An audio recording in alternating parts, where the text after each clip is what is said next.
abadde yakoleki asome nabwe kibagana bange ekyengera ky'okusoma kinene. Allah subhanahu wa ta'ala takiwa buli muntu wabula gwaba akiwadde abakulonze bulonzi muki mu bangi.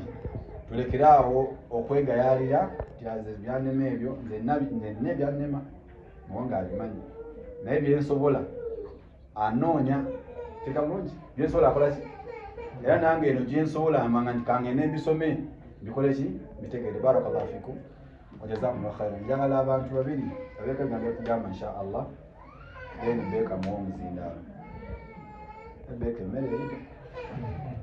Assalamu alaykum. Alhamdulillah wassalatu wassalamu ala rasulillah sallallahu alayhi wasallam. Ba'd atebeze wekitibwa Allah tabaraka wa ta'ala atufudde abalamu atuteeka ku nsi kuno ate olwaliro netusinkana ku maka gano nga tetubadde nateekateeka bulijjo netwakipulaani nga nitubeerako wano. Allah yageze netubeera wano ffenna so wekitibwa Allah atuweemu obulungi. Mufunze tuzze wano twekituleese ffenna tukimanyi tituzze okwebaza Allah olw'ekyengera kyatadde maka gano. Ti mukulu muwonge Allah subhanahu wa ta'ala amutadde mu bantu abalina masters degree. Nze nsanyuseemu nti edda batugamba nga abasiraamu tetwasoma naye abasiraamu tutandise osoma, si tutandise twatandika osoma nti buli kaseera olaba abantu abafunye diguli nga seesooka naye ez'okubiri n'eyokusatu nga tuwera. Nze gyo ninakolera graduation gye ndabaddeko ng'omwana asomibwa dokita ng'amaliriza nga musiraamu. Ate nekinsanyusa nnyo okuba nti twabadde tusoma bwe nga bwe tusomye wano nga asoma Qur'an bulungi nnyo. Nenda graduate dokita ng'asoma Qur'an nga bwe mubikulira asomawo. Ate tubadde ne mukulu Umaru nga naye Qur'an naye agikoze eki agikutte. Naye mufunze kyenjagadde mu kyo kyensonga etuleese wano ennyo kwebaza Allah. Allah yagamba mu Qur'an ti la in shakartum la azidannakum. Bwe munanneebaza nja kukola ki? Nja kuwongera. Amanyi ne bateekateeka ebintu bino bina ng'ebintu bino bina bye biraga okwebaza Allah. Ekisooka al-i'tiraafu bin-ni'ima, omuntu otegeera ekyengera. Olwaleero tutegedde ekyengera Allah kyamuwadde nti amuwadde ekyengera ky'okubeera nti agraduatinze okufuna masters, afunye masters degree. I'tiraafu bin-ni'ima, okutegeera ekyengera. Twebaza Allah tabaaraka wa ta'ala asobozesezza okubeera nga muganda waffe afuna degree eyo. Okyokubiri al-i'tiraafu bil-mun'im, okutegeera ani akuwadde ekyengera ekyo. Kikoze bulungi nti omwami ono ng'avudde e Makerere bw'atuuse wano ategedde ani yamuwadde ekyengera. Ani yamuwadde ekyengera kozi bannange? Allah. Era ezo lwaki tusoose okusoma ku bigambo byani? Sheikh atukoze bulungi nabga nti tusome ku kitabo kya Allah tukulembeze omulimu omulungi. Nsoma surati Yasin. Okitwa gyeyogerako nti liba akuli alamu. Omuntu kya enniya kwagisomera Allah kyamuwa. Bwe batutegedde al-mun'im awadde ekyengera yaani ne tutegeera nti yaani ye Allah yawadde Umaru okusobola okubeera nga amaze. Bangi byetandika nabo ssoma nti balina masters, bangi byetandika nabo primary n'abaleka eyo, bangi bamaze nabo secondary, bangi byetandika nabo university ne bamala degree esooka tebeyongerayo yakubiri. Allah amusobozesezza ye n'afuna ey'okusa. Allah amwongere yegatila in shakartum la azidannakum. Tumwebaziza Allah tusaba amwongere amutere baraka. Ekyokusatu mu kumwebaza Allah kwe kukozesa ekyengera ekyo Allah kyakuwadde okukikozesa ng'akikuwadde bw'ayagala. Seka Umaru Allah akuwadde okubeera ng'olina masters degree, Allah akubanja ogikozesa nga bw'ayagala. Ekyokuna kwe kukolayo omulimu ng'omulimu ogwo gukoze okwebaza Allah. Era ffenna kakasa nti omulimu gwakoze wano tukuŋŋaanya, akoze mulimu gwa tukuŋŋaanya twebaza ani? Era tugenda kulya ndowooza emmere si bwe kiri seera. Yagenda in shakartum la azidannakum. Agenda kukolayo omulimu ng'omulimu ogwo gumukozesezza kwebaza ani? Al-mun'im eyamuwadde ekyengera. So mbebaza bannange okubeera nga tubaddewo okubeera nga twebaza oyo eyawadde muganda waffe ekyengera ekyo, naye okumwebaza okutegeera nti yamuwadde ekyengera yaani? Ye Allah tabaaraka wa ta'ala. Olina omukisa nti ogenza okwebaza Allah ne mukaddewo waali. Ate mukaddewo n'akusabira edduwa enkulu. Nze njiwulidde nga nsalinga singa ffenna tufuna ku chance bakadde baffe ne batusabira ku dduwa bweziti. Buli w'onaasaba ebyo Allah agenda kuteeka baraka. Agenda kuteeka baraka mu bulamu bwo. Bw'oba osabye Allah n'akuyamba, Allah agenda kuteeka baraka. Ekyokusatu mu buwangaazi Allah agenda teeka baraka mu bisomo gyo ekikubanjibwa kukola nga Allah bw'ayagala okola ebisigadde obimulekere. So kyakubeera nga tuyigamu ffenna nti naffe kye tulina okukola tusomese. Nange bwe mulage onenga nange ndowooza nzireyo okusoma masters kuba kinyuma era ngenda kuddayo nga applyinge nziremu nsome masters nano inshallah saba Allah nsobozese kuba kikulu okusoma netutalekera okusoma. Ekitiibwa Muhammad sallallahu alaihi wasallam okunoonya okumanya tukunoonye okututandika nga wakazaalibwa paka ng'oyingira kabbuli. Togezaako n'ogamba nti nze ebyokusoma namala. Tetumala kusoma. Okusoma buli kaseera tugenda tukola ki? Twongerako bannange mwongereeko. Nsembya akagambo kano nti okwebaza Allah tabaraka wa taala y'ensibuko y'okubeera nga Allah atuwa ebirungi ebirala. Kansembya ekyokulabira ku kimu Nabi Musa alayhi salam fena tumumanyi Allah yali ayogera mu Qur'an yamugamba nti wakallama Allahu Musa taklima. Allah yali ayogera nga Musa nga ayogera naye olwogera. Ne Musa yalina mukwano gwe ennyo nga bamuyita Swalihi agamba Musa ti Musa nsaba ongambire ku Allah ampe ku sente ndi mwavu. Swalihi Musa bwe yagenda ewa Allah n'ayogera naye namugamba nti mukwano gwange Swalihi agambye oli mwavu ayagala kumuwa kati kasente. Allah n'agamba Musa nti Musa Swalihi oyo nategeka mu programu ze yadde asabye nasalawo dda ng'agenda kuwangala emyaka 8 mu bulamu bwe naye kati yakawangalako emyaka 4 abuzayo emyaka ameka 4 naga nti naye nategeka emyaka egina 4 gyabuzaayo emyaka 2 agenda kuba mwavu emyaka 2 nga mugagga. Kati ddayo engeri gye yasabye omumbuulize omubulire programu gye nnina naye omugambe nti kati alaba atya nsoose obugagga oba awagira atambulira mu bwavu nsembyeyo obugagga afe nga mugagga bagamugagga wali yefudde. Musa bwe yatuuka ewa Swalihi nawe nga watumye omuntu najja n'akubuulira nti Allah ngambye ogenda kuwangala emyaka 8. Emyaka 8 nti ogenda kuwangala 8 wakawangala kaana obuzaayo ameka? Naye agambye 2 olina kuba mugagga 2 ng'oli mwavu. Kati Allah akubuuzizza gw'oyagala otya ogira owangalirako mu bwavu nga bwe wabumanyidde akugaggawaza 2 agasembayo oba akuleetera y'abiryo ng'oli mugagga oddemu oyavuwale. Simanyi mwe baba kikubuuza ne bakuwira ebbanga ly'obuzaayo bakugamba nti 5 gya bwavu 5 gya bugagga toyagalako eriwa. Swalihi yagamba Musa nti Musa obwavu bunnumidde ebbanga sikyasobola kugumiikiriza gamba Allah obugagga bw'aba asoosa.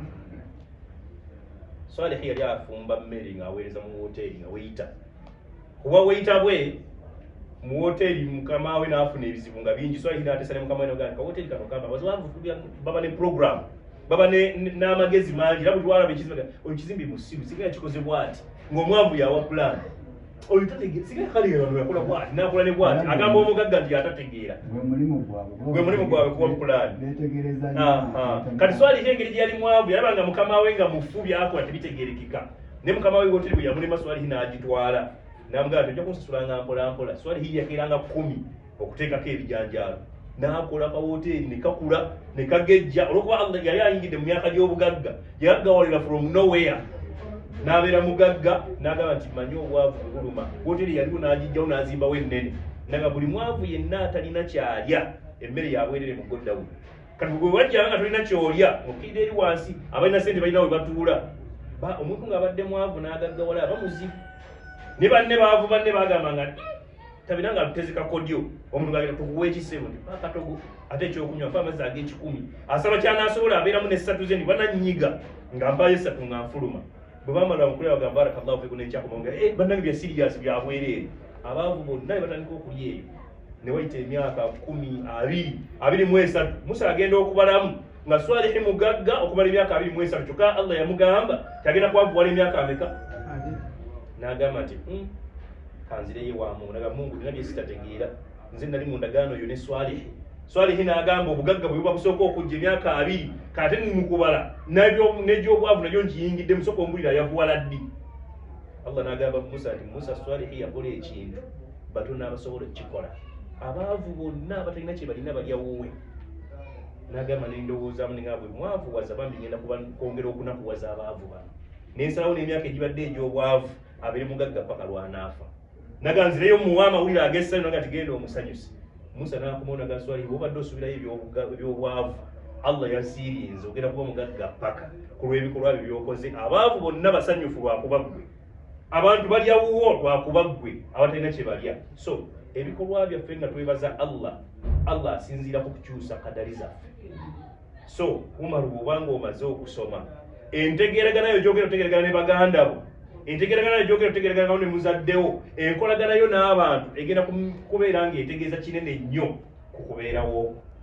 Tusaba ekitiibwa Allah ateeke baraka mu bintu byo, Allah ateeke baraka mu buwangaazi bwo, Allah ateeke baraka mu maali yo, Allah ateeke baraka mu mirimu gyo, Allah akutaasa abantu ababi, ab'ensaalwa, ab'effitina.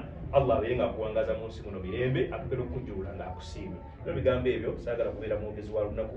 Tusaba ekitiibwa Allah abeere ng'atugasa nabyo. Subhanaka Allahumma wa bihamdik, ashhadu an la ilaha illa anta, nastaghfiruka wa natubu ilaik. Assalamu alaikum wa rahmatullahi wa barakatuh. Samzina hapa pia kama tu.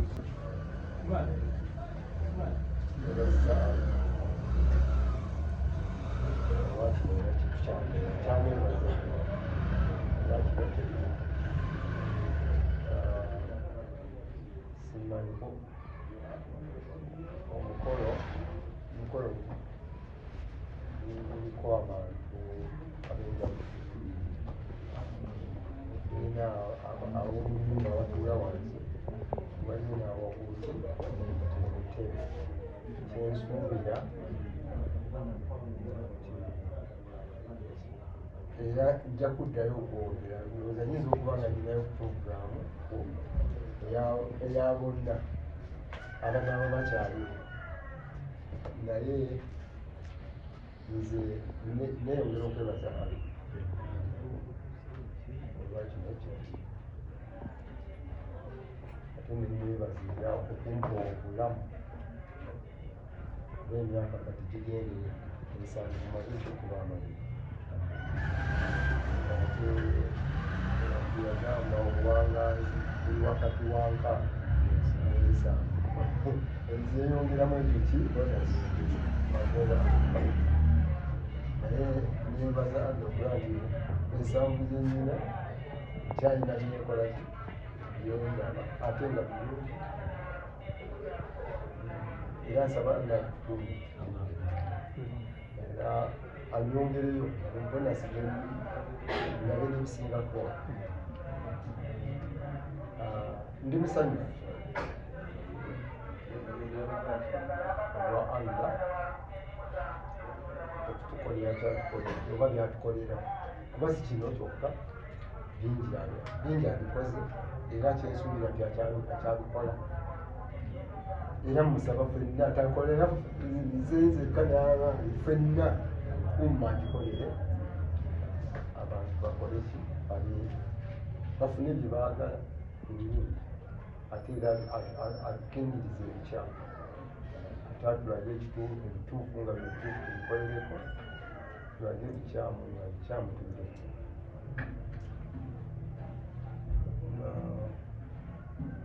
Umaru namwebaziza ddanga era nkyamwebaza era nimwebaza era nja kumwebaza kuba ebintu tebibadde byangu gye twatandikire bintu tebyali byangu naye nga kyogambye Allah agenze atulaga tulisaamu nakutugabuganya nakuyisa wano bwebityo.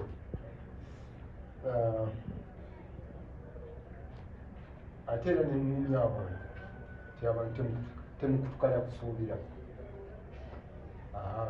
bwabanga waliwo kyotanaba kufuna naye ngaokyagala beera nesuubi nti Allah ajakola kyoza kikuwa. Allah alina byampadde nga sikyabisuubiranga nga ndabanga ebitajja kukola kisoboka naye ndaba bisoboze. Ekyasinze okunewunyisa oba okukola, natandika nga njagala nkole hijja mwali 1979 newandiisa nga ngenda Makka nali ndi Makka sente ze nali nsuubira okuntwala emaka bazeni gwali mutwalo gumu ogwa Uganda mulembe gwa miri awo kwogwo omwaka abantu baali bagendera mutwalo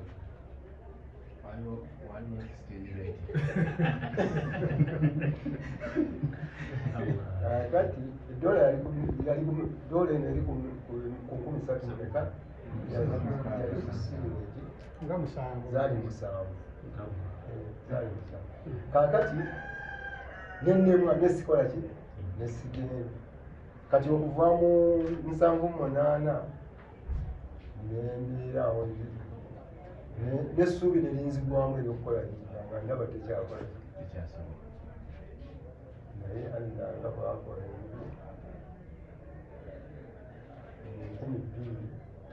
2000 nali mu 2016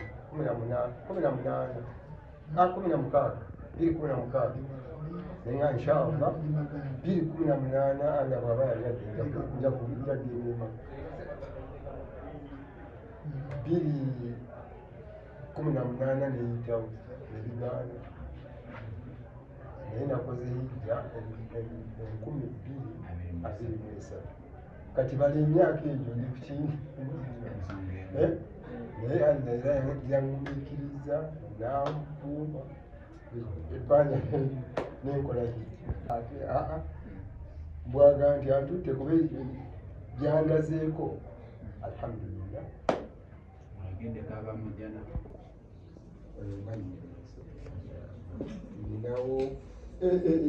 ninawo kyepe ono mukyala wange naye bw'aba atambula neuma